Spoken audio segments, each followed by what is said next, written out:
কর্ণফুলী ৩ ইলিশা ঘাট ছাড়লো মাত্রই, আর ঘাট ছাড়ার পরেই দ্রুতগতির টান দিল সামনে কালীগঞ্জ ঘাট।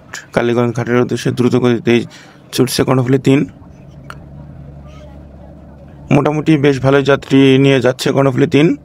দেখতে পাচ্ছেন নিচতলা, দোতলা এবং তিনতলা সব জায়গা থেকে মোটামুটি যাত্রী লক্ষ্য করা যাচ্ছে। ওয়েদার মেঘলা, কিন্তু যাত্রী মোটামুটি ভালোই আছে, আর নদী মোটামুটি শান্ত।